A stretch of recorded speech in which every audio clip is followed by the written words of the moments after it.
শ্রীমদ্ ভগবদ্ গীতা একাদশ অধ্যায়। এই অধ্যায় হল বিশ্বরূপ দর্শনযোগ অধ্যায়। দিব্যচক্ষুর সাহায্যে অর্জুনকে ভগবান তার শ্রীমূর্তি দেখার সুযোগ করে দেন। অর্জুন দেখলেন ভগবানের প্রকাশিত সেই বিরাট রূপ। সেই রূপেতে ভগবানের গলায় অনেক দিব্য রত্নহার, ফুল, মালা বিধৃত ছিল। নানান বিচিত্র রঙিন দিব্য বস্ত্র ভগবান অঙ্গে ধারণ করেছিলেন।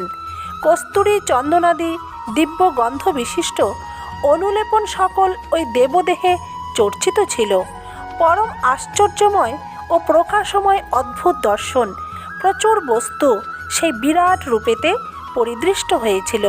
ভগবান তার পরম ভক্ত অর্জুনকে পরম আশ্চর্যময় অনন্ত রূপযুক্ত ও চতুর্দিকে মুখ সংযুক্ত ঐশ্বর্যময় বিশাল দেবদেহ প্রদর্শন করলেন। ভগবান এবং তার সমস্ত বস্তুই দিব্য ও আশ্চর্য রূপে পরিদৃষ্ট হয়েছিল।